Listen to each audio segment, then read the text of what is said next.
Bismillahirrahmanirrahim. Alhamdulillah hamdan katsiran thayyiban mubarakan fih kama yuhibbu rabbuna wa yarda. Wa asyhadu an la ilaha illallah wahdahu la syarikalah wa asyhadu anna Muhammadan abduhu wa rasuluh la nabiyya ba'dah, amma ba'du. Materi manasik pada pagi ini adalah manasik haji, ya kan? Nah, apa sih para ibu bapak yang dimaksud dengan manasikul haji itu, ya? Manasik haji itu adalah manasikul haji hiyal a'mal allati yu'addiha al-hajju al-muslimu qoblal haji fi asnahi wa nihayatihi.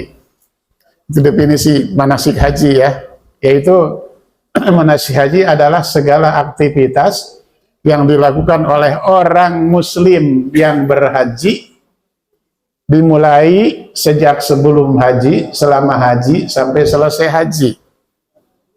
Jadi seluruh aktivitas, ya kan, gerakan, perbuatan, amalan yang dilakukan oleh para ibu bapak nanti sejak kita mulai berangkat, ya, haji sampai pertengahan haji, puncak haji, sampai dengan selesai haji yang dipungkas dengan tawaf wadah. Itu yang dimaksud manasik. Ya, secara harfiah manasiknya itu sendiri ya ibadah, gitu kan. Kita sering membaca kalimat manasik itu dalam bentuk kata yang lainnya di dalam sholat, itu inna sholati wa nusuki. Nusuk, ya, nusuk bahasa Arab artinya ibadah, ya, kurban. Nah, manasik itu adalah apa namanya, tata laksana ritual haji dari awal sampai akhir, ya, dari mulai ihram sampai dengan tawaf wada, itu yang disebut dengan manasikul haji, itu. Baik. Selanjutnya para hadirin, para ibu. Nah, dari manasik haji itu, ibu bapak, ada 3 macam hukum dari manasik haji itu, ya. Pertama disebut rukun haji atau rukun-rukun haji. Ada manasik haji yang masuk kategori rukun. Ada yang kedua, ada manasik haji yang masuk kategori wajib haji. Yang ketiganya sunnah haji. Jadi ada di seluruh manasik haji dari A sampai Z itu, ada yang hukumnya wajib, ada yang hukumnya rukun, masuk kategori rukun. Yang ketiga, ada yang disebut dengan sunnah haji para jemaah, gitu kan. Nah, apa saja rukun haji, ibu bapak? Yang masuk rukun haji, 1, ihram. Ihram, ya, yaitu niat masuk dalam apa namanya, manasik haji berdasarkan sabda Rasulullah SAW, innamal a'malu bin niat, ya, bahwa amal-amal itu harus dilandasi dengan niat. Nanti ibu bapak membacanya ihlal ihram ketika masuk ke mikot makani, ya, yaitu nanti di pesawat akan dikasih tahu, ya, oleh kru pesawat, bahkan ada di layar pesawat nanti dikasih tahu sebentar lagi akan masuk apa namanya, mikot. Nah, disitulah ibu bapak mengatakan labbaika umrotan, karena yang diambil haji tamattu yaitu umroh dulu, gitu kan. Maka ihlal ihramnya labbaika umrotan. Nanti hajinya, ihlal hajinya adalah ketika tanggal 8 hari tarwiyah, ya kan. Di situ labbaika hajan, gitu para ibu, ya. Itu yang pertama. Itu yang pertama tadi yang masuk apa namanya rukun haji, ya, ihram. Yang kedua tawaf kudum. Tawaf kudum itu tawaf yang pertama kali, ya, ibu bapak datang ke sana langsung melaksanakan tawaf. Itu namanya tawaf kudum. Tawaf yang pertama kali itu adalah rukun haji. Memang ada perbedaan sih, sebelum bisa lebih jauh, ada perbedaan di kalangan para ulama tentang rukun, wajib, dan sunnah itu macam-macam, ya, gitu kan. Nah, yang ketiganya rukun haji itu adalah wukuf di Arafah pada tanggal 9 ya. Wukuf di Arafah berdasarkan hadis Al-Hajju Arafah. Haji adalah Arafah. Sehingga kalau semua rukun dan wajib haji dilaksanakan tanpa wukuf di Arafah, itu tidak sah hajinya. Yang ketiga ya. Yang keempat adalah tawaf ziyadah maaf ya, tawaf ziarah atau dinamakan juga tawaf ifadah. Tawaf ifadah itu dilaksanakan pada tanggal 10. Itu tawaf ifadah para hadirin ya. Disebut juga dengan tawaf ziyadah ya, tawaf ziarah maaf ya kan itu. Itu adalah masuk dalam kategori rukun haji ya. Dan tawaf ifadah itu bisa utamanya dilaksanakan pada tanggal 10. Jika pada tanggal 10 tidak bisa dilaksanakan, maka tawaf ifadah bisa dilaksanakan pada hari-hari tasyrik. Itu bisa ya. Itu. Kemudian berikutnya sa'i, Ibu Bapak. Sa'i antara Safa dan Marwah. Kalau sudah umroh itu tahu pasti ya kan. Nah, sa'i termasuk kategori rukun haji. Jadi dengan demikian, para ibu, para bapak, rukun haji itu ada 5, ya. 1 ihram, 2 tawaf kudum, 3 tawaf ziyadah, ya, wukuf di Arafah, 4 tawaf ziarah, ya. Yang kelima adalah sa'i antara Safa dan Marwah. Itu adalah wajib haji ya. Itu. Ya, rukun haji ya. Nah, bila rukun haji ditinggalkan, hajinya tidak sah. Itu ya. Di rukun itu kalau ditinggalkan tidak sah dan tidak bisa diganti dengan yang disebut dam. Itu. Yang pertama ya. Yang kedua adalah wajib haji. Wajib haji apa saja? Wajib haji para hadirin ada 8 ya. 1 ihram di mikot yang diakui, maksudnya berihram dari mikot, sementara ihram itu sendiri adalah tadi rukun ya. Gitu. Yang dimaksud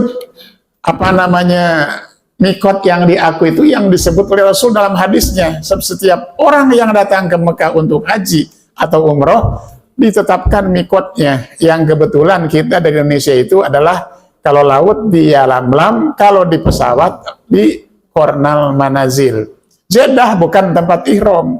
Masih ada di antara kaum muslimin dari Indonesia banyak ya yang ihramnya dari Jeddah di Bandara King Abdul Aziz. Itu bukan tempat ihram. Itu menyalahi ketentuan wajib haji. Yang kedua, wukuf di Arafah sampai malam. Nah, tadi sudah disebut itu rukun haji, gitu kan. Jadi pilihnya saya bilang itu beda-beda para jemaah ya kan. Nah, di sini kita hilangkan saja yang kedua, wukuf di Arafah ya. Yang ketiganya adalah bermalam atau mabit di Muzdalifah wajib haji pada malam ke-10 setelah wukuf di Arafah. Hari ke-9, kemudian ba'da maghrib berangkat ke Muzdalifah, mabit di Muzdalifah minimal sampai tengah malam, itu namanya wajib haji. Berikutnya adalah bermalam di Mina. Bermalam di Mina pada hari-hari tasyrik, yaitu malam ke-11, malam ke-12, dan atau malam ke-13. Para ibu, para bapak ya. Nanti dikasihlah ininya ya, jadi nggak usah sekarang sampai nyatetnya, nanti di share ya, ya dibagi nanti ya, supaya fokus aja ke sini, gitu ya. Nanti ke sini saja. Yang berikutnya bermalam di Mina pada malam hari tasyrik, ya kan. Keempatnya, limanya melempar jumroh secara berurutan. Yang dimaksud berurutan itu adalah 1, 2, 3 jumratul ula, jumratul wusta, jumratul aqobah.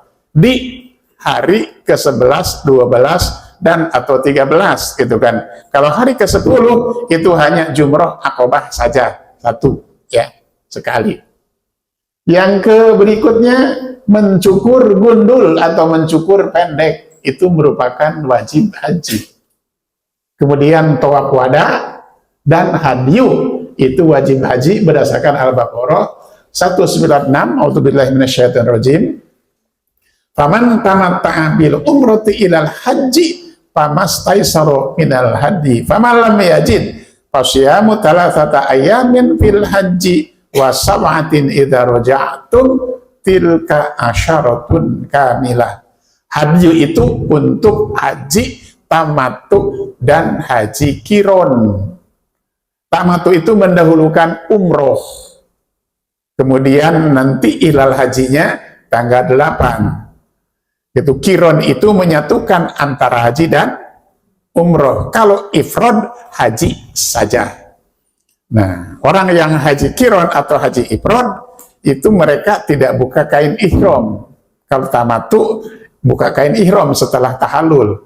Jadi kalau ifrad dan kiron setelah tawaf dan sa'i itu tidak ada tahallul, terus pakai pakaian ihram. Nah, kalau tamattu tidak, menghadirkan tamattu. Tamattu itu tamat taat, bersenang-senang, haji santai gitu ya.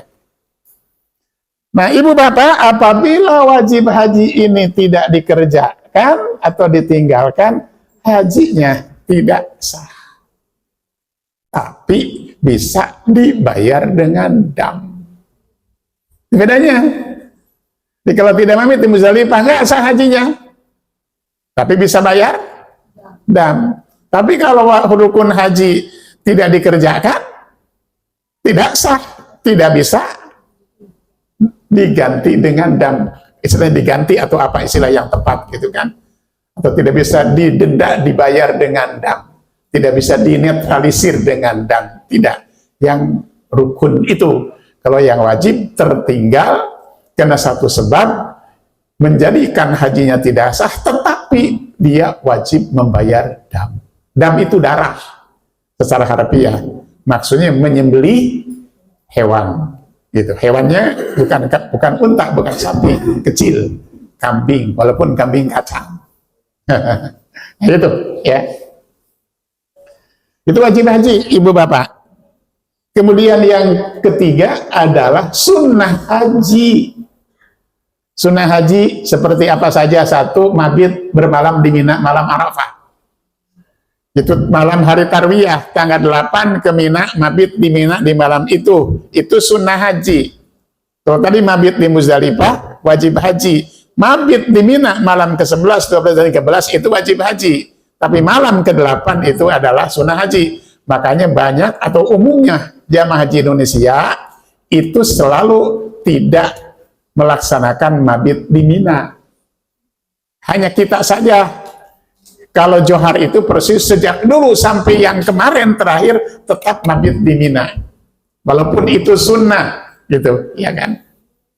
Sekarang makin susah kita untuk mabit di Mina.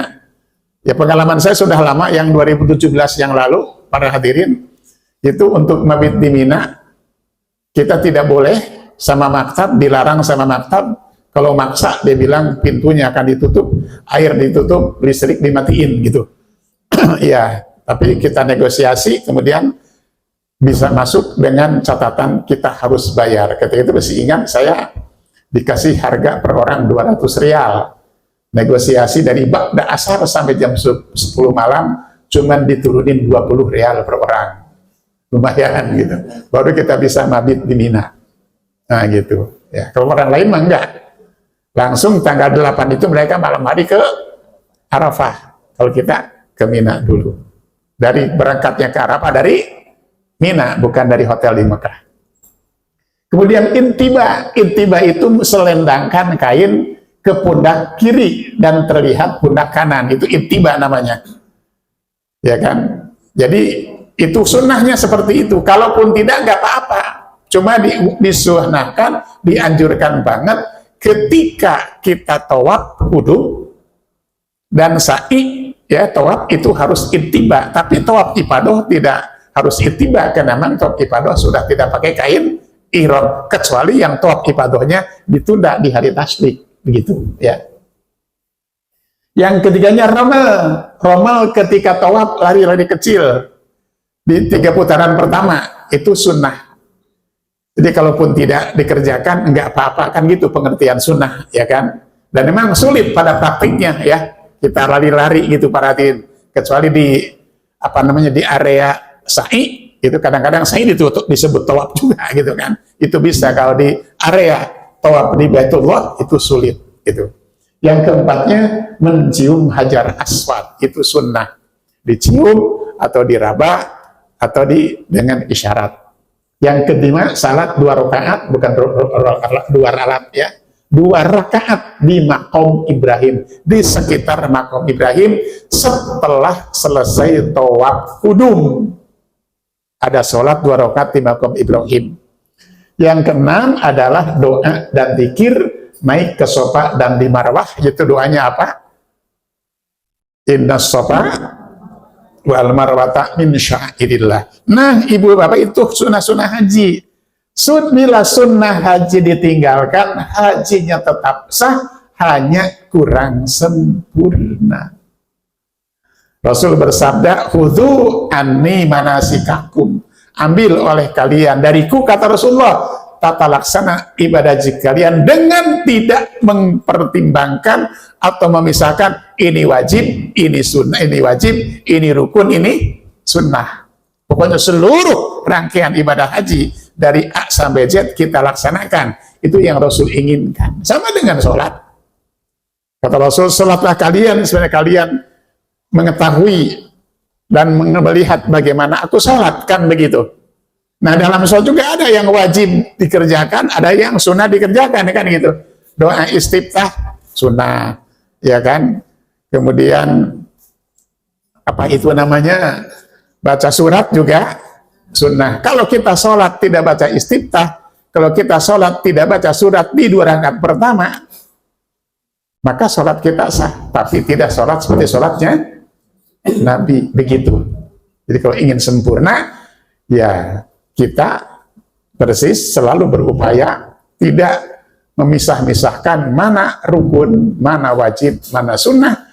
Yang penting kita laksanakan haji sesuai dengan tuntunan Rasulullah SAW. Dan target kita kan hajjun mabrur. Jadi mabrur kan harus sempurna, ya. Dan Rasul juga sangat menginginkan dan sangat memuji orang yang ibadahnya sempurna. Kata Rasul, innallaha yuhibbu ahadakum idza amila amalan ayyutskinahu. Allah itu sangat mencintai seorang kamu kalau mengerjakan amal itu totalitas, sempurna. Kecuali kalau kita ingin mengerjakan yang sunnah, sudah berupaya semaksimal mungkin tetapi tidak bisa, nggak apa-apa. Seperti sunnahnya melempar jumroh itu pada waktu zawal, pada waktu matahari tergelincir di tengah hari, itu sunnahnya dan utamanya. Tapi manakala kondisi tidak memungkinkan, maka tidak apa-apa setelah waktu zawal lewat, gitu, ya. Demikian tentang apa yang disebut dengan manasik haji yang akan kita bahas pada pertemuan yang pertama ini. Baik, Ibu Bapak, ya. Nah, hadis tadi yang saya bacakan, khudhu anni manasikakum fa inni la adri la'alli la ahujju ba'da hajjati hadhi, kata Rasulullah. Ambillah dariku tata laksana haji kalian, karena sesungguhnya aku tidak mengetahui, mungkin saja aku tidak berhaji setelah hajiku ini, gitu kata Rasulullah. Dan memang benar keadaannya, ya. Rasul itu hanya sekali haji seumur hidupnya, sehingga terkenal dengan haji apa? Haji wada. Kalah dengan Ustadz Yayat. Udah berapa kali haji, gitu kan. Nah, itulah para ibu, komitmen, konsisten, sungguh-sungguh, totalitas mengerjakan ibadah haji sesuai dengan hajinya Rasulullah SAW. Itu yang kita lakukan sejak awal sampai akhir di bimbingan Haji Johar Persatuan Islam Jakarta ini. Berikutnya, Ibu Bapak, perintah haji dan umroh dalam Al-Quran ini kita lewati saja, ya. Sudah tahu perintah haji umroh dalam Al-Quran, ya, untuk menghemat. Kemudian berikutnya perintah haji dalam sunnah juga jelas, gitu kan. diperintahkan haji harus segera, jangan ditunda-tunda. Tapi sekarang susah, memang harus ditunda sekarang mah ya. Ibu tentunya berapa tahun Bu, Bapak? Tertunda-tunda sekarang ya. 10 tahun, nah itu ya. Kalau dulu mah bisa ya kan, hari ini daftar besok berangkat kan, tahun-tahun 80-an gitu. Dan ke bawah terus ya. Iya. Bahkan ada anjuran Ibu Bapak, apa namanya, nah haji itu sekali seumur hidup kata hadis tadi. Al-hajju marrotan pamazada, Bapak tahu kewajiban haji itu hanya sekali seumur hidup. Ya, itu haji sekali seumur hidup. Ada yang setahun sekali dalam sebulan puasa, ya kan? Ada yang setahun sekali ibadah itu zakat. Ada yang tiap hari, 1 hari 5 kali apa? Sholat. Allah berfirman dalam hadis At-Tabrani, terjemahannya, Allah berfirman, jika seorang hamba aku kasih kesehatan, aku kasih fisik yang kuat, aku kasih keluasan rezeki, lalu lewat 5 tahun setelah ia berhaji, tidak berhaji, gitu kan. Jadi dianjurkan, kalau sudah berhaji, dikasih rezeki, sehat, dan sebagainya oleh Allah, 5 tahun berikutnya haji lagi. Iya, sekarang mah baru 5 tahun lagi, ya kan. Kalau ibu daftar lagi nanti habis haji, ya tidak dipanggil lagi karena sudah di kuburan. Tanya kenapa dulu di apa namanya di Kementerian Agama bidang haji itu seseorang boleh haji lagi kalau sudah 5 tahun. Rujukannya hadis ini, gitu ya. Jadi bukan bikin-bikin tuh. Nah ini bersegera berhaji ya. Sebab kata Rasulullah, siapa ingin haji, faliyata ajal, segera, jangan ditunda-tunda. Fa innahu qad yamradu al-marid, boleh jadi tidak jadi gara-gara sakit, ya. Wa tadil dhallah, atau gara-gara kendaraannya hilang, untanya ngabur. Ya kan? Iya, nah, dulu kan pakai unta, karena kata Rasulullah, ketika sahabat bertanya, Rasulullah, apa sih syarat haji itu? Kata Rasulullah, alzad barokilah. Satu, alzad punya bekal, yang kedua punya kendaraan sendiri, yaitu onta atau kedelai. Keledai maksudnya, ya kan gitu. Iya. Kalau sekarang kan kita tidak pakai onta, tidak pakai kedelai, ya kan? Pakai buruk, kapal, pesawat, ya kan? Artinya ada ongkosnya, azadnya, ya ada bekal untuk kita selama di sana, dikasih nanti ya, living cost-nya. Dan ada bekal untuk keluarga yang ditinggalkan. Wa ta'ridul hajah, atau gara-gara ada keperluan, sudah punya uang untuk haji, ditunda-tunda, akhirnya uangnya habis untuk keperluan. Syarat wajib haji, 1, Islam. Kalau kafir tidak wajib, ya kan? Kedua apa? Kedua, balik. Kalau belum balik tidak wajib. Ya kan, kalau anak-anak ikut haji sah nggak hajinya? Sah. Untuk pahala, untuk siapa pahalanya? Untuk orang tua. Iya. Kan di zaman sahabat, dia anaknya ikut haji, sah hajinya, tapi kata Rasulullah, pahalanya untuk engkau yang gendong-gendongnya. Gitu kan. Yang ketiga apa? Yang ketiga berakal sehat. Ya dia Muslim, ya kan? Dia berakal sehat wajib, tapi Muslim balik tapi tidak berakal sehat enggak wajib, atau setengah sehat, rada-rada, setengah 12, ngeheng, atau apalagi istilahnya error. Tidak wajib ya. Yang keempatnya apa? Yang keempatnya istitoah, kemampuan mencakup ongkos perjalanan, nafkah yang ditinggalkan, sehat fisiknya, nah gitu ya, itu istitoah. Nah sekarang ini seperti tempo hari kata siapa, Pak Kakanwil ya, memang konsekuensi logis dari lamanya antrian haji sampai 10 tahun, maka konsekuensinya yang berhaji itu banyak yang lansia. Iya, ketika ibu daftar di usia 50 tahun, sekarang sudah 60 tahun. Yang daftar di usia 60 tahun, nunggu 10 tahun, 70 tahun. maka banyak yang lansia. Tapi mudah-mudahan ibu bapak semuanya sehat, seger, bugar, tidak ada kendala ya. Gitu. Sebab memang haji itu unik ibu bapak. Ada yang dari sini sehat, seger, bahkan tentara gitu ya kan. Di sana mah ngedrop. Ada yang di sini kelihatannya letok, di sana mah jag-jag. Kalau tahu nggak jag-jag? Saya masih ingat aja tuh tahun berapa? 85 ya, masih ingat aja tuh. Di sini tuh si bapak ini, mohon maaf nih, telapak kakinya dipenuhi dengan apa namanya itu perban-perban. Bilang sama saya, dia seorang dekan ya di salah satu perguruan tinggi. Terus ada sama katanya gimana, bingung. Apa saya bisa haji? Yang semangat pak. Nah gitu kan. Pakai ini, pakai tongkat. Apa yang terjadi di sana bu, bapak? Setelah saya haji datang ke kamar saya, dia nangis di paha saya, bahagia luar biasa. Apa yang ia bayangkan yang negatif itu ternyata terjadi, seger buger, jag-jag waringkas kata orang Jerman.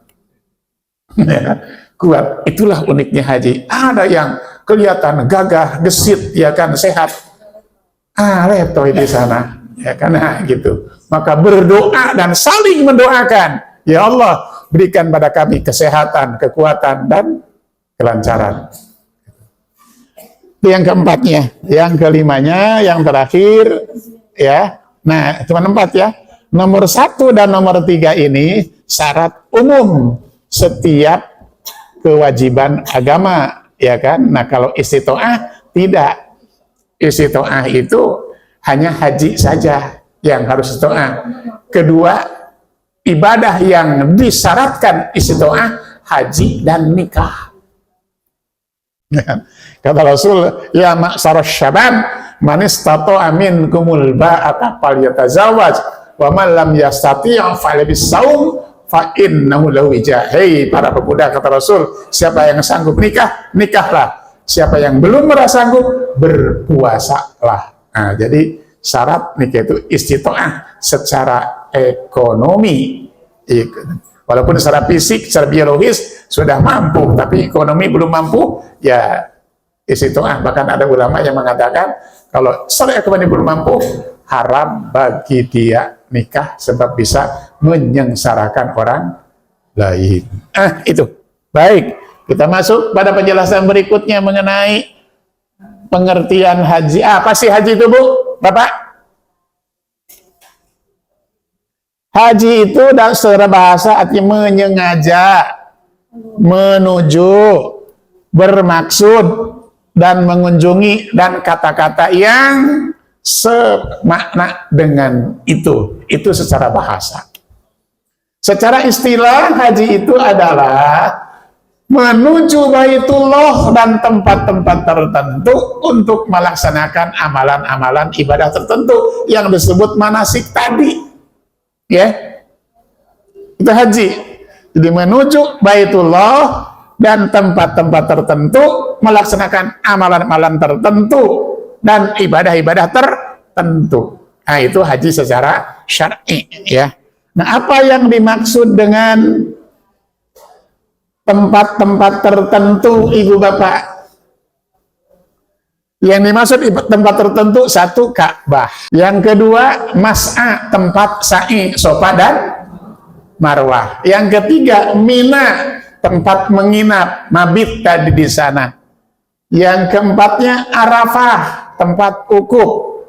Yang kelimanya, Muzdalifah, ya, tempat mabit. Tambah 1 lagi, apa? Jamarot, tempat melempar. Itu yang dimaksud dengan tempat-tempat tertentu.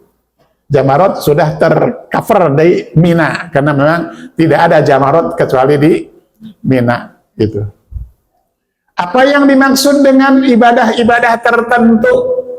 Waktu-waktu tertentu, yang dimaksud waktu-waktu tertentu itu adalah bulan-bulan haji. Kata Al-Quran, apa namanya? Al-Hajju Ashhurun Ma'lumat. Haji itu dikerjakan di bulan-bulan tertentu, dari Syawal sampai hari ke-13 bulan Dzulhijjah atau hari ke-12. Hari ke-12 dikatakan nafar awal, hari ke-13 disebutkan nafar tsani. Dulu Johar ini selalu nafar awal, nafar tsani, maaf. Sampai tuntas hari ke-13. Tapi sekarang itu kita tinggalkan nafar awal, nafar tsaninya. Kita sudah pulang tanggal 12. Kenapa? Kata Al-Quran, "Faman ta'ajjala fi yawmaini fala ta'akhkhara alaihi ta'akhkhara." Faman ta'ajjala fi yawmaini fala junaha alaihi wa man ta'akhkhara fala junaha alaihi. Artinya, siapa yang ingin menyegerakan haji tuntas di hari ke-12 tidak apa-apa, dan yang ingin sampai tanggal 13 pun tidak apa-apa. Dua-duanya kalimat fala junaha, tidak apa-apa, berarti sama-sama sempurnanya gitu. Ya. Oh, nggak sempurna Ustaz kalau hanya tanggal 12 tidak sampai tanggal 13, tidak, sebab kalimat Qur'annya fala junaha alaihi, 12 fala junaha, 13 fala junaha, sama-sama sempurna. Saya tanyakan ini ke guru saya, Allah yarham Ustaz Usman Solihuddin, ya kan, Ustaz, ini maksudnya apa la junaha itu? Sama kedudukannya 12 dan 13 gitu kata beliau. Ya. Baik. Yang ketiganya, apa yang dimaksud dengan ibadah-ibadah tertentu, Ibu Bapak? Jadi tempat-tempat tertentu, ya, waktu-waktu tertentu, ibadah tertentu. 1, ihram. 2, tawaf. 3, sa'i. 4, mabit di Mina. 5, wukuf di Arafah. 6, mabit di Muzdalifah. 7, melontar jumroh. 8, tahallul. 9, hadyu. 10, tawaf ifadah. 11, tawaf ada. Ini yang tadi disebut dengan itu adalah manasikul haji. Ihram kita nanti laksanakan di mana? Di mikot. Tawaf dilaksanakan di mana? Di Baitullah. Sa'i dikerjakan di mana? Di Safa Marwah. Wukuf dilaksanakan di mana? Dilaksanakan di Mina.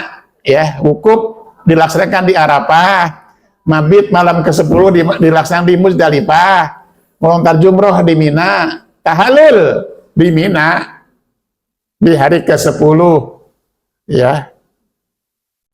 Hadyu di Mina, yang kata hadis Rasul bersabda, kullu mina manharun wa kullu pijaji Makkah manharun. Seluruh Mina itu area Mina tempat menyembelih hadyu, dan seluruh area Mekah juga di Mekah tempat menyembelih hadyu. Tapi sekarang hasil mudzakarah haji yang dilaksanakan di Bandung tempo hari, para hadirin, hadyunya bisa dipotong di Indonesia.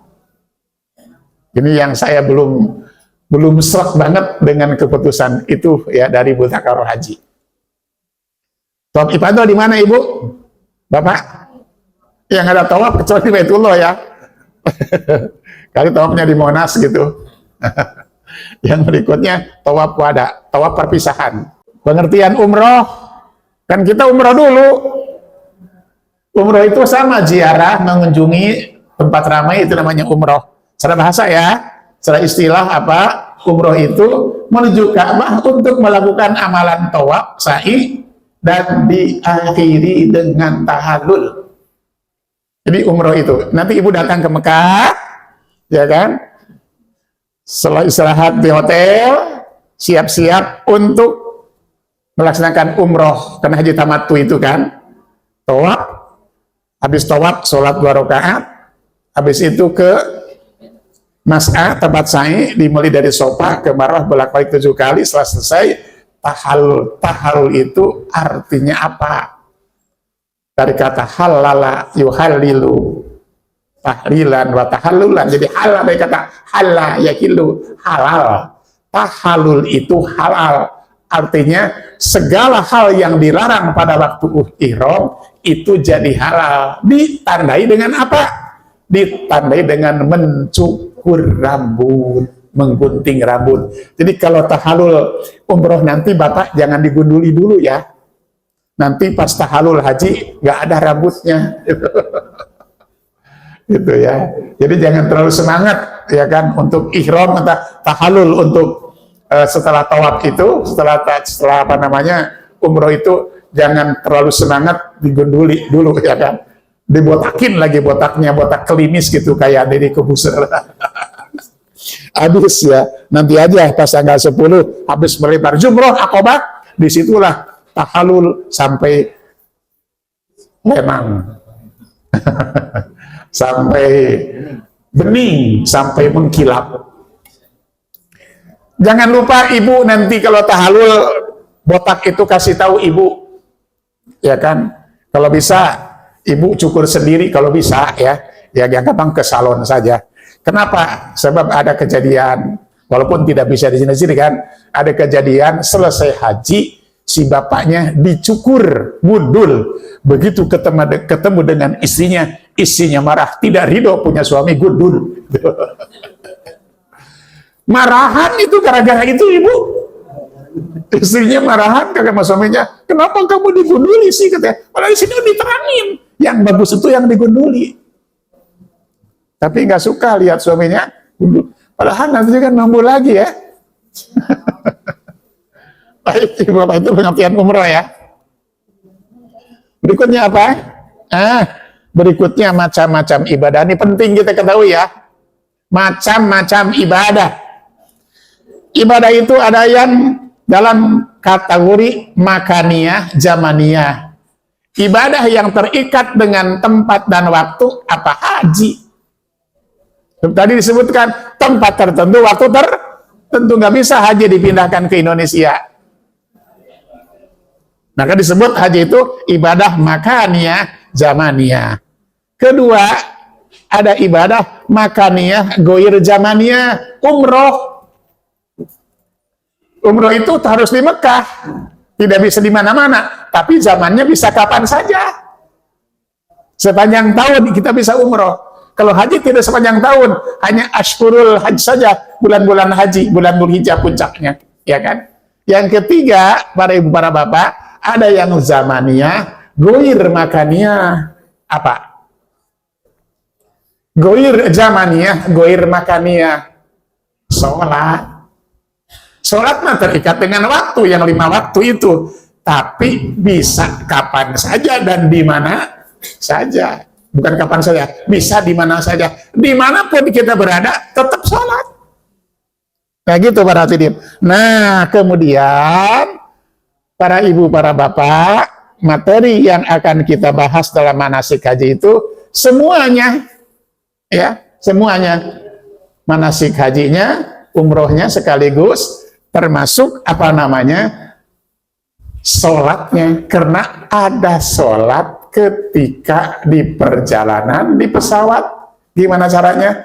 Ada sholat musafir selama kita di Mekah dan di Madinah. Walaupun itu ada bab khusus ya yang membahasnya tentang materi kajian ibadah. Nanti akan disinggung dikit nanti. Ada rusuh dan kemudahan dalam ibadah itu ya. Dalam haji ada rusuh dan kemudahan. Dalam sholat, dalam puasa juga ada rusuh dan kemudahan berlaku ya kan. Pertama, rusuh atau kemudahan dalam toharoh. Asalnya toharoh itu harus dengan air. Jika tidak ada air, boleh dengan debu yang disebut tayamum. Nah nanti bapak-bapak, ibu-ibu di pesawat tayamum itu rusuhnya. Ya kan, itu bapak ini nanti Ustaz ahli kajian ibadah yang membahas itu kan.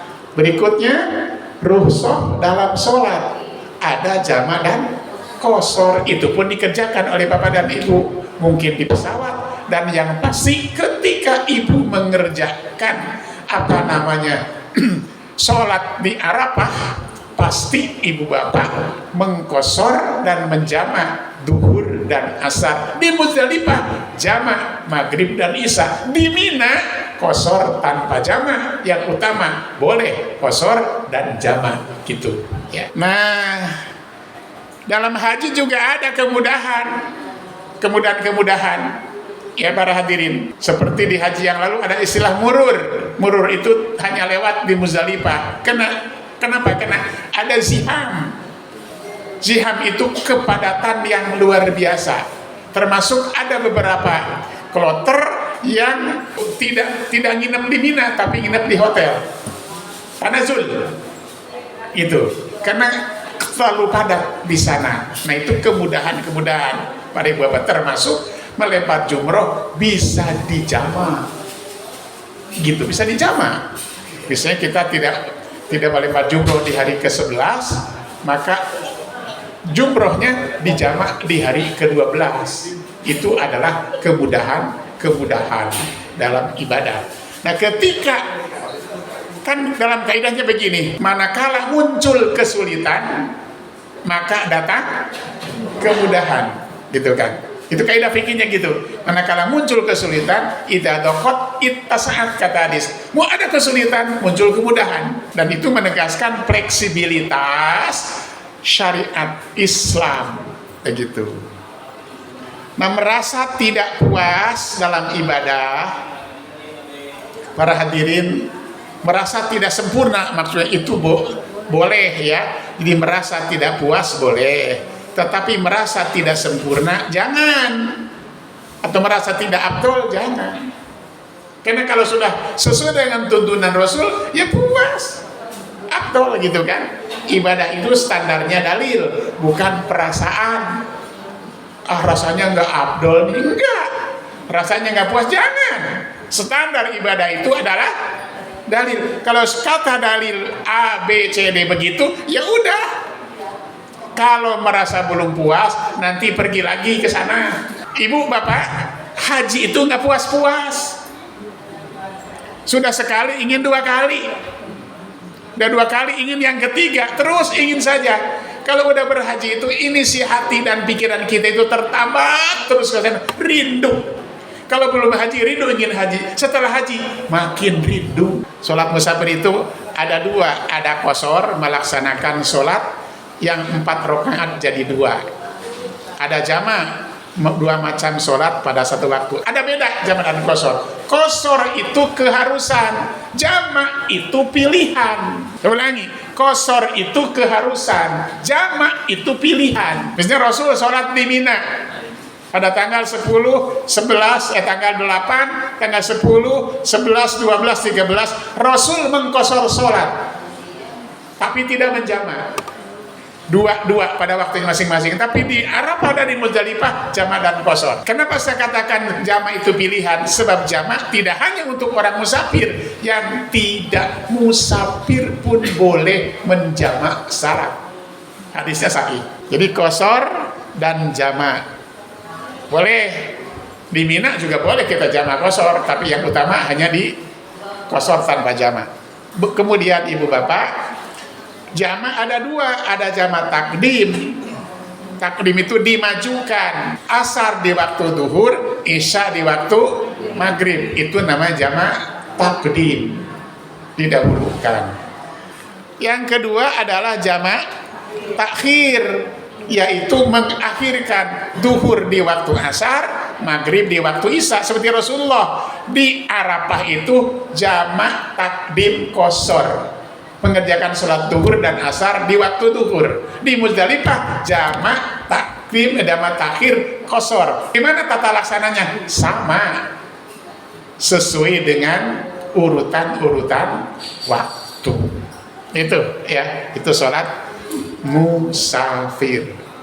Karena dalam hadis Bukhari kan dikatakan, Aisyah menceritakan, awal ma fuditus sholatu rakaataini. Pertama kali sholat diwajibkan itu 2 rakaat. Duhur, asar, maghrib 3, isya 2, subuh 2.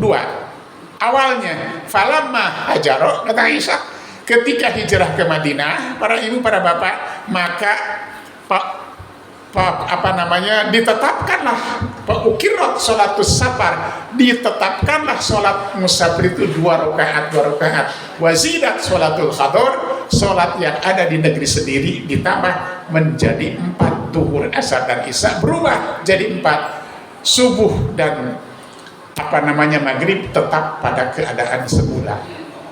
Maka saya katakan qasar itu keharusan satu. Keduanya, sepanjang yang Rasul praktekkan dalam safarnya, tidak pernah Rasul tidak mengqasar sholat. Ya, ada riwayat yang Rasul tidak mengqasar sholat ketika safar, selalu mengqasar.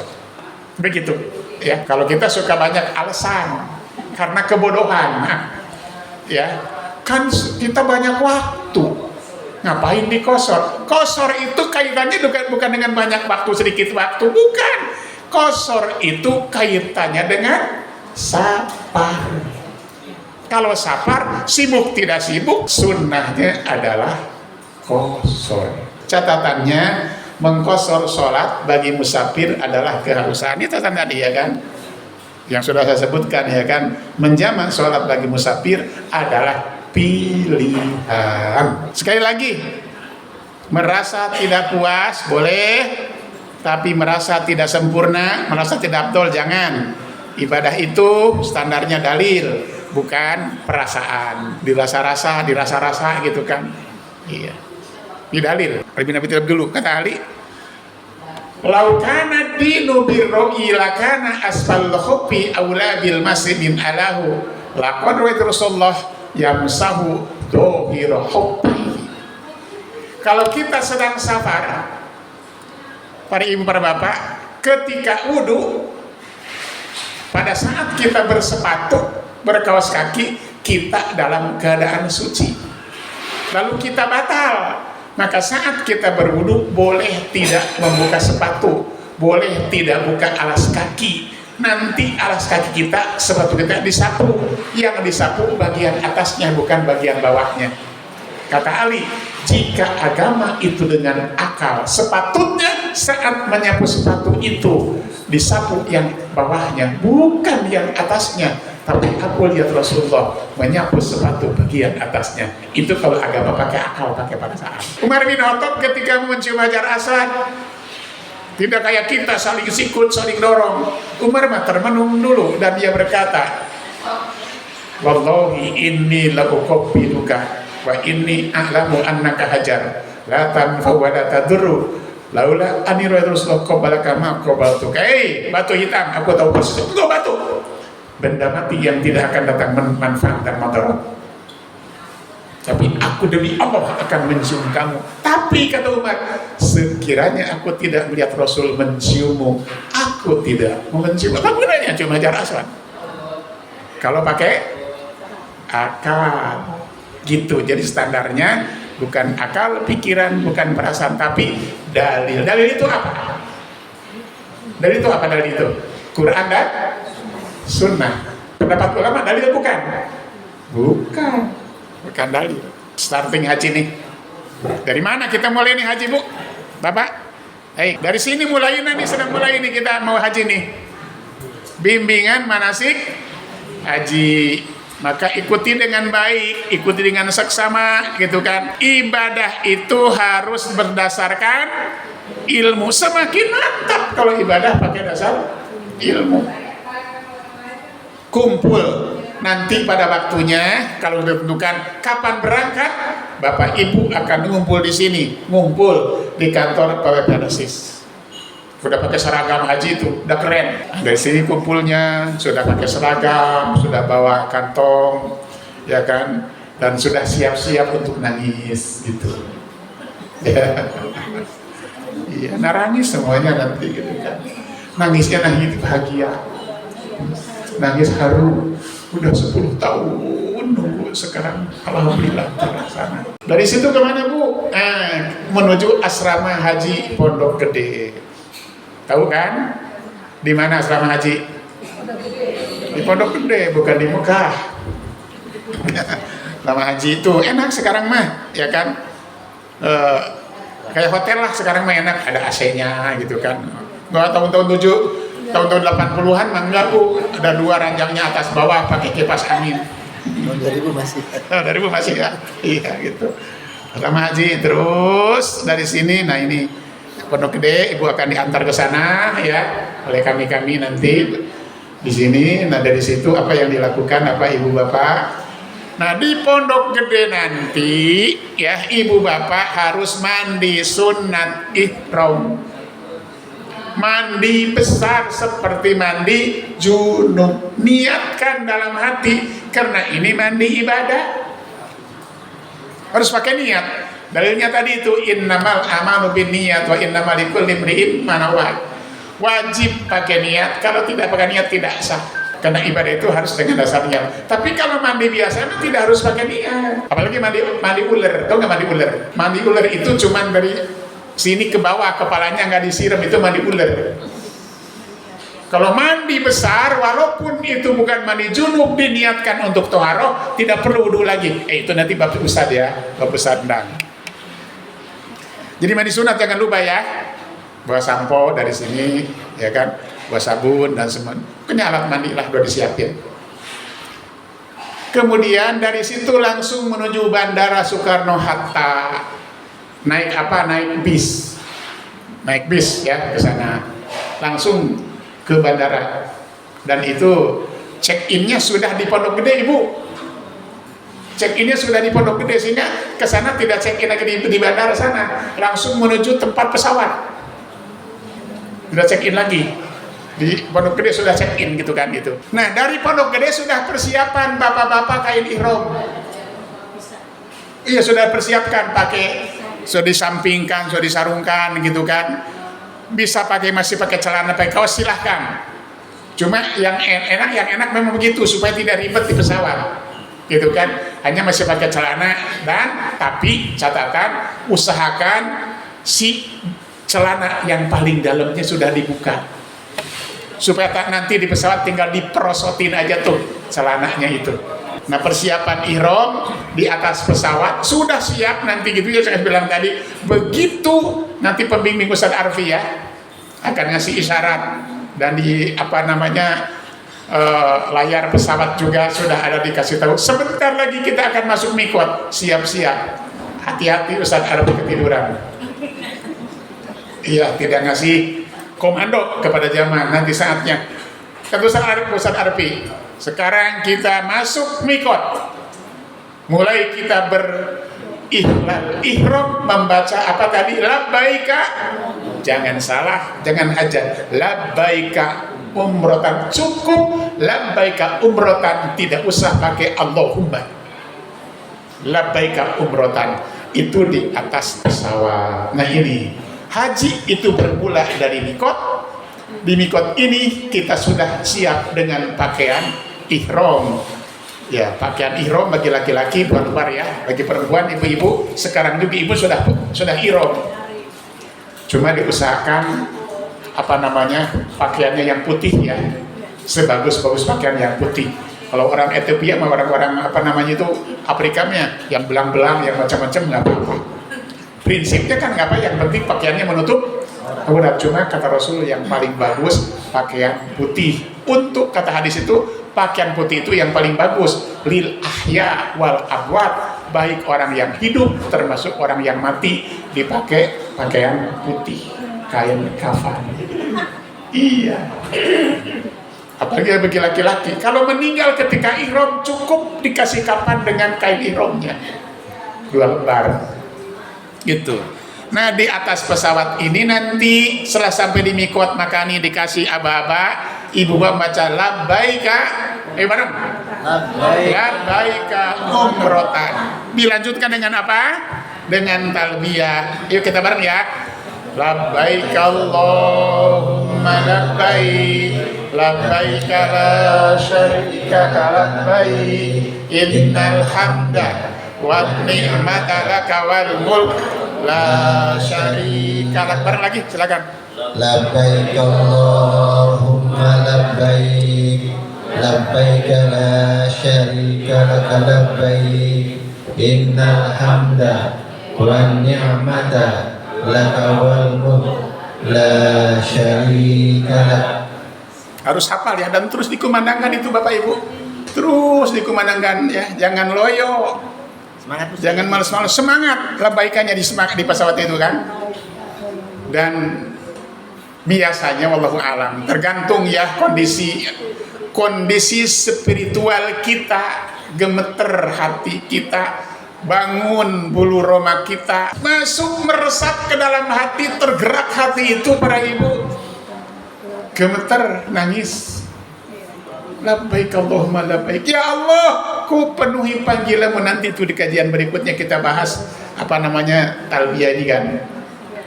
Terus, nah ini nih yang disebut dengan Datu Irkin ya, Datu Irkin atau Kornal Manazil para ibu. Kalau kita ke Taif, itu ada yang disebut dengan Masjid Kornal Manazil, tempat ihram bagi yang lewat darat dari arah yang lain. Nah, jarak dari Datu Irkin ke Ka'bah ini, ke Mekah ini sekitar 94 km. Sehingga kurang lebih 25 menit sebelum landing. Gitu. Ya. Sebelum landing. 25 menit sebelum landing bisa dihitung sebenarnya dari kita berangkat jam sekian, pasti sampai jam sekian, maka dikurangi saja 25 menit, di situ kita nanti akan ketemu dengan atau akan sampai ke mikot kita ya, Datu Irkin ya, atau Kornal Manazil. Sampai di sini kita nanti. Nah, baru mendarat di mana mendaratnya? Di sini di Jeddah. Ya, di Bandara King Abdul Aziz dari Jeddah kemudian ke Mekah gitu.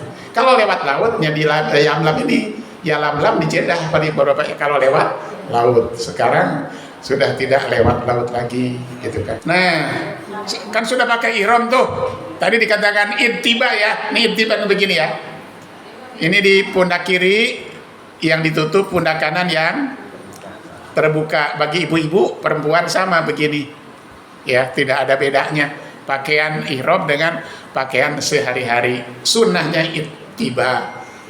Tapi enggak intiba juga enggak apa-apa. Nanti kalau mau tawaf kita intiba gitu, disarungkan, diselimutkan boleh, tetapi jangan nutup kepala bagi laki-laki, gitu kan? Jadi dengan ilal ihram yang diucapkan di mikot tadi, labbaika umrotan, maka seluruh jamaah umroh berada dalam kondisi muhrim. Muhrim itu sedang dalam keadaan ihram yang terdapat beberapa hal yang diharamkan bagi orang yang ihram, dilarang. Apa saja larangan ihram? Nah, ini larangan ihram.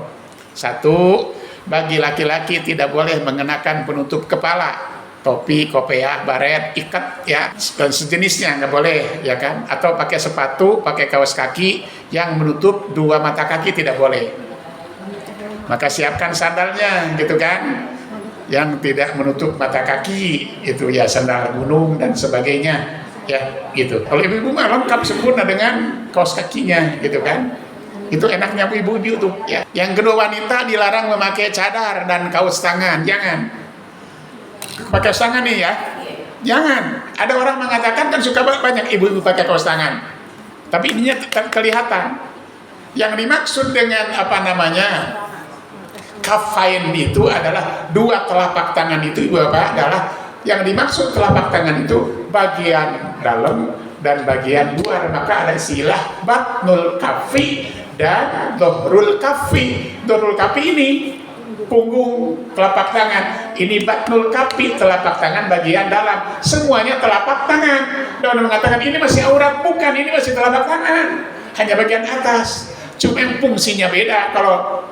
Kalau kita nabok orang pakai punggung telapak tangan, apa namanya? Hepret. Kalau pakai dalamnya nabok, itu aja bedanya. Jadi nggak usah pakai kaos tangan. Cincin dipakai tetap boleh. Bagi ibu, gelang dipakai tetap boleh. Ya. Kemudian dilarang pakai parfum kecuali yang dipakai sebelum ihram. Jadi tadi sebelum di mikot tuh, bapak ibu sudah pakai parfum, cos gitu kan. Nah, setelah pakai ihram dan setelah membaca ikhlal ihram labbaika umrotan tadi, dilarang lagi memakai wangi-wangian. Kan yang dilarang memakai wangi-wangian, bukan yang dilarang nyium pakai wangi-wangian. Kalau kecium nggak apa-apa, namanya juga wangi. Dan catatannya bagi ibu-ibu sebetulnya wangian boleh, tapi jangan yang harumnya jangan yang semerbak. Kata Rasulullah dalam hadisnya, wanita yang keluar pakai parfum yang semerbak, fahiya zaniyah. Jangan pula pakai parfum mayat. Iya, jangan pakai parfum mayat, Bu ya. Nanti dikira mayat hidup. Yang berikutnya, memotong rambut sedikit atau banyak nggak boleh. Mencabut pun nggak boleh. Cabut bulu hidung boleh nggak? Jangan iseng. Ya. Terus dilarang berburu, ya kan? Lalu mengganggu tanaman yang ada di Mekah atau di Mina, Arafah, Muzdalifah. Lalu sekarang banyak ya. Jangan dipotongkan. Kata hadis, jangan dipatahkan rantingnya. Gitu kan. Lagi ihram, jangan ya. Jangan berkata kotor, dusta, bertengkar dan bersebadan. Kata Al-Qur'an, "Paman farada fihinnal hajja fala rafatha wala fusuqa wala jidala bil hajj." Jadi di musim haji itu sama dengan puasa, tidak boleh ropas. Apa ropas? Ropas itu kata-kata kotor, kata-kata jorok, kata-kata yang bisa membangkitkan hasrat seksual, ya, termasuk kata-kata dusta dan bertengkar mulut, itu tidak boleh. Fusuk, berbuat dosa, tidak boleh sedang haji mah. Pokoknya lagi haji mah jadi orang soleh 100%. Sekarang boleh, sekarang tidak boleh, apalagi lagi haji.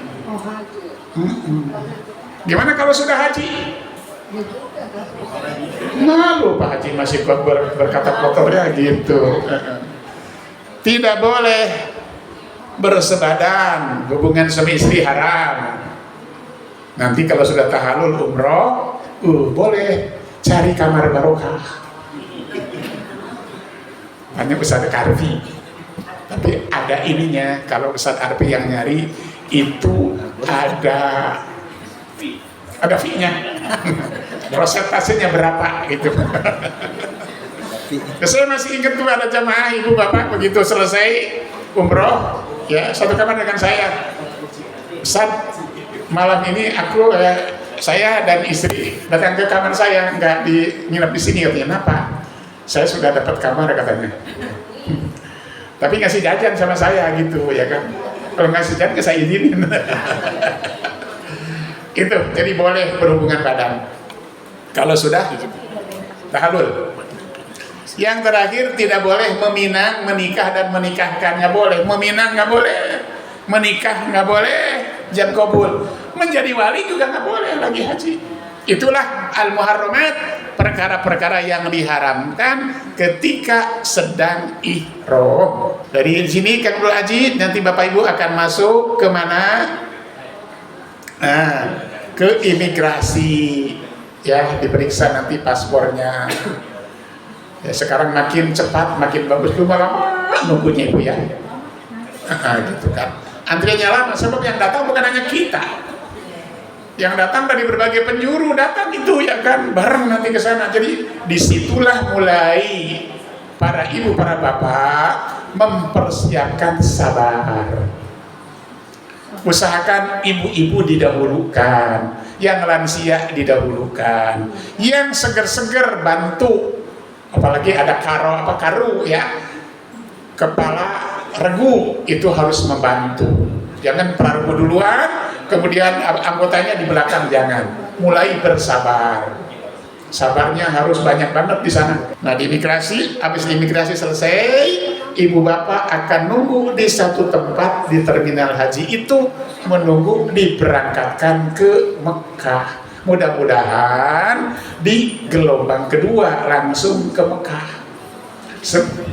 Enaknya gitu kalau gelombang kedua. Setelah itu ibu bapak, nah ini persiapan ya, menuju ke Mekah gitu. Lalu akan naik bis nih, disiap bisnya menuju ke Mekah. Di hari itu juga ya, nanti akan sampai di Mekah nih ya. Nih hotel-hotel di sekitar Mekah nih ya. Mudah-mudahan dapat yang dekat. Jangan ring 4. Ring 4 itu di Ajijiyah, di apa namanya, kesana lagi tuh ya, jauh ya, dekat Mina, 8 kilo, bolak-balik 16 kilo, tapi ada kendaraan, ada bis, atau di sisa, jauh juga di sisa tuh, ring 4 itu ya, gitu kan, apa-apa ya.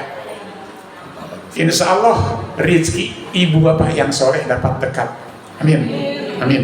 Ya, sampai di Mekah, mudah-mudahan dapat tempat yang dekat dan hotelnya bagus. Catatan, ingat jangan lupa talbiyah terus dikumandangkan dan baru berhenti ketika hendak melaksanakan tawaf. Jadi di Mina, di Jeddah tadi terus talbiyah, dari Mina ke Mekah juga talbiyah, selama di sana talbiyah, dari hotel menuju Masjidil Haram talbiyah terus. Begitu masuk area tawaf, mulai tawaf, berhentilah kita mengucap talbiyah. Begitu. Jangan jangan lupa ya, harus jadi catatan sampai kita memulai tawaf kudum tadi ya. Baik. Maka kemudian ibu dan bapak semuanya akan memulai melaksanakan tawaf. Sebelum tawaf kan masuk Masjidil Haram.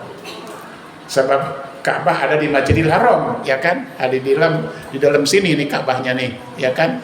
Ketika kita masuk Masjidil Haram, bin aibabin kanat, dari pintu mana saja. Kalau dulu mah kami mesti pintu Bagus Salam, muter dulu gitu. Sekarang mah dari arah mana kita datang, dari pintu itu kita masuk ke Masjidil Haram. Begitu kita masuk Masjidil Haram terus menuju ke tempat tawaf, ke ibu bapak melihat Ka'bah. Sebelum itu masuk masjid ya, masuk masjid jangan lupa baca doanya. Allahumma ftahli abwaaba rahmatika. Jangan lupa masuk Masjidil Haram sama doanya dengan masjid di sini, gitu ya. Allahumma ftahli abwaaba rahmatika. Nanti keluar masjid membaca Allahumma inni as'aluka min fadlik, ya kan? Setelah itu bapak ibu nanti lihat Ka'bah tuh. Sudah lihat Ka'bah ya? Saat lihat Ka'bah itu apa yang dibaca? Allahumma antas salam wa minkas salam fahayyina rabbana bisalam. Yang gampang aja ya, benar yang panjang nih yang gampang saja ya di doanya, tanpa angkat tangan. Terusnya masuklah ke tempat tempat tawaf ya. Di mana tawaf tadi dimulai? Tawaf dimulai dari sini nih. Ini mulai tawaf ya. Awal tawaf Hajar Aswad, batu hitam. Di Hajar Aswad itu apa yang dapat kita lakukan? Nah, mencium atau meraba atau isyarat dari kejauhan. Jangan berupaya maksakan diri untuk mencium termasuk meraba. Sulit. Mau cium kek, mau meraba kek, mau isyarat sama saja. Hanya kalau kita sempat meraba, dikecup juga telapak tangan kita. Kalau di kejauhan tidak dikecup. Apa yang dibaca saat itu? Yang dibaca Bismillahi wallahu akbar. Jadi di kejauhan Bismillahi wallahu akbar. Bukan Allah pakai wa ya. Bismillahi wallahu akbar. Gitu. Nih merem nih. Bayangin tuh Ka'bah. Kita lagi tawaf. Udah mulai Bismillahi wallahu akbar. Terus kita jalan ke situ ya, kita jalan ibu bapak ya, jalan ke sini nih, ini makom Ibrahim. Kita mau bisa antara Ka'bah dan makom Ibrahim atau kita muter ke sini, ini arah tawaf. Ini Hijri Ismail ya, jangan lewat sini, jangan ya, sini ya kan. Ini Ruknul Iraqi, ini Ruknul Yaman, Ruknul Syam, ini Ruknul Yaman. Dari Ruknul Yaman, ketika kita sampai ke Ruknul Yaman, apa yang kita lakukan? Para ibu, para bapak, dari Ruknul Yaman sampai dengan Hajar Aswad ini, kita baca doa yang orang bilang sapu jaga. Rabbana atina fid dunya hasanah wa fil akhirati hasanah wa qina adzabannar. Apa enggak? Masa kebangetan ya enggak? Yang terpopuler. Ibu bapak, dari Hajar Aswad ke Ruknul Yaman tidak ada zikir apapun, tidak ada. Nanti ibu bapak akan melihat dan mendengar orang-orang yang dibimbing oleh seorang, ya kan, sambil dia baca buku, di belakangnya ada rombongan, Robbana atina ikut-ikutan. Tidak ada zikir apapun ketika kita berjalan dari Hajar Aswad sampai makom Ibrahim. Itu tadi disebutkan untuk laki-laki ke sini ada lari kecil selama 3 putaran pertama. Itu sunnah, jangan dipaksakan kalau keadaan tidak memungkinkan. Boleh nggak zikir apa dari Hajar Aswad, rukun Hajar Aswad ke Rukunul Yaman, boleh nggak zikir? Boleh nggak? Boleh, tapi zikir tertentu tidak ada. Misalnya ibu bapak baca Subhanallah, Alhamdulillah, dan seterusnya, boleh. Sambil berdoa, boleh. Tapi tidak ada doa khusus, tidak ada zikir khusus. Yang ada zikir khusus di sini, doa khusus. Robbana atina fid dunya hasanah. Jangan hasanahnya jangan diganti. Dengan Khadijah, dengan Fatimah, Jamilah, dengan Makronah dan Jamilah. minta mantu boleh nggak sih? Berapa kali? 7 kali. 7 putaran. 7 putaran. Muter. Kok 7 ya? Ya itu tadi, agama itu bukan pakai akal. Ada orang yang berkata, itu siapa itu yang orang Syiah itu? Apa namanya? Ali Syariati ya.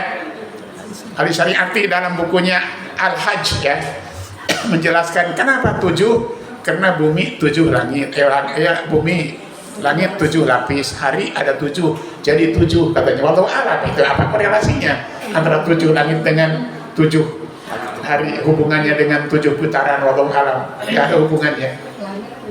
Ya. Langit 7 katanya, hari juga 7, maka tawaf juga 7, itu nggak ada korelasinya. Selama Rasul tidak menjelaskan, tidak usah kita memberikan interpretasi seperti itu. Cocokologi. Sekarang banyak yang cocokologi ya kan. Bagaimana ngitungnya supaya tidak kelebihan kekurangan? Bawa karet gelang di sini, 7 karet gelang ya kan. Begitu putaran pertama ambil yang dari kanan, pindahin ke kiri, terus gitu kan gitu. Begitu habis berarti sudah 7. Tapi nanti boleh jadi ada orang yang salah ngambil atau lupa ngambil atau ngambilnya kebanyakan. Baru 6 putaran sudah bilang 7 karena ngambilnya 2 karet. Atau sudah 7 gitu para hadirin ya kan. Udah habis gitu, kelebihan bisa jadi. Nah, kalau ada yang seperti itu, padahal satu rombongan, berarti yang salah dia. 10 orang bilang udah 7, yang satu bilang baru 6, berarti yang salah yang 6. Ya kan? Kenapa? Tidak mungkin ada orang 10 orang bareng-bareng lupa. Tahalul bagi wanita itu tidak sama dan tidak sama dengan laki-laki. Kalau laki-laki itu yang bagus gundul. Kalau perempuan tidak boleh digunduli. Ketika selesai umroh, ya digunting 2-3 helai rambut, cukup. Digunting 2-3 helai rambut, minimal 3 lap. Ya kan? Seberapa banyak? Sedikit juga, segini juga cukup. Jadi diambil aja sedikit, ya ibu sama suaminya atau ibu sama temannya, jangan minta pembimbing Ustaz Arbi, jangan. Kan gampang banget ya bahwa gunting 1 orang juga untuk 10 orang cukup ya kan. Bergiliran ibu-ibu guntingnya sama ibu lagi, sama anaknya, sama temennya dan sebagainya. Jangan minta Ustaz Arbi yang guntinginnya, itu modus. Ya itu Bu ya, 2-3 helai rambut minimal gitu ibu kan, ibu 3 helai rambut gunting cukup ya, berapa senti juga, yang penting ada digunting toh, itu selesai. Yang penting digunting, jangan dicabut, lagi digigit. Yang kedua, soal jamak qasar. Di mana kondisi apa? Kondisi safar. Tidak safar boleh jamak. Tapi kata para ulama, jangan sering-sering mengerjakan jamak sholat ketika hador, ketika tidak safar. Kalau kita lakukan itu, kita seperti berjalan menuju pintu neraka atau dosa besar. Dan jamak ketika tidak sabar itu tidak ada qasar, jamak saja. Dan jamaknya jamak takhir, tetap tam, duhur 4, asar 4 gitu. Kalau ketika sabar kan jamak qasar, ya kan, bisa takdim bisa takhir. Tapi kalau ketika tidak sabar, jamaknya tam dan takhir saja adanya. Sibuk gitu misalnya kan ibu nikahin gitu misalnya ya. Ya udah pakai parfum, pakai bedak terutama ya kan ya, dan pakai dandanan kayak begitu itu bisa di jamak takhir ya. Soal doa kalau tidak salah ada buku doa ya di kita disiapin ibu ya. Mudah-mudahan tadi bagiin buku doa-doa yang sesuai dengan sunnah Rasulullah ada, dijamin insya Allah mudah-mudahan ada ya. Nah, kita mencetak itu. Ini kan baru yang pertama ya, makanya baru masuk sampai ke situ.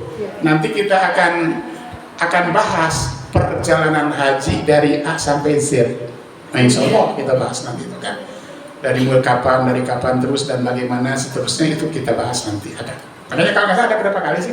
Oh iya, itu sempurna 3 kali. Tuntas insya Allah ya 3 kali.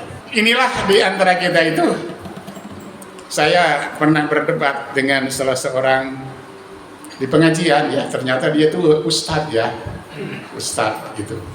Sampai ngajari saya, ustadz ini kasih pengajaran nggak umum katanya, bikin jamaah bingung katanya. Kenapa sih tidak mazhab Syafi'i saja katanya gitu. Sebenarnya kok ente ngajarin aneh gitu kan, gitu kan. Sampai soal nepuk apa nyamuk, ada lalat, ada darahnya, batal wudu. Ya, batal wudunya kan nggak ada di dalam sunnah, ya kan. Termasuk lagi ihram, ada nyamuk. Sepanjang yang saya alami di Mekah, saya tidak lihat nyamuk dan lalat di sana ya. Ditakdirkan ada nyamuk dan bapak ibu digigit nyamuk, nyamuknya ditepuk, dipukul sampai mati, ada darahnya, kagak ada hubungan dengan ibadah haji kita sama sekali, nggak ada ya gitu, nggak ada. Pakai dam dari mana, orang nggak salah kok. Yang dilarang itu memburu ketika sedang ihram. Emang apa namanya nyamuk diburu? Datang buruan. Datang buruan. Bukan ya, ada nyamuk, ada lalat kita tepuk, nggak ada masalah kan itu mah. Nggak ada hubungannya dengan al-muharramat ya. Nggak ada kaitan dengan perkara-perkara yang dilarang ketika ihram, nggak ada ya. Itulah memang namanya pembimbing itu aneh-aneh cari duit ya. Jamaah itu di apa namanya dikadalin nama dia, masa punya dapat nggak ada hubungannya. Itu pembimbing yang ada tahu soal ilmu ya. Makanya harus pakai ilmu. Nanti kalau ada orang begitu kita debat gitu ya. Subscribe.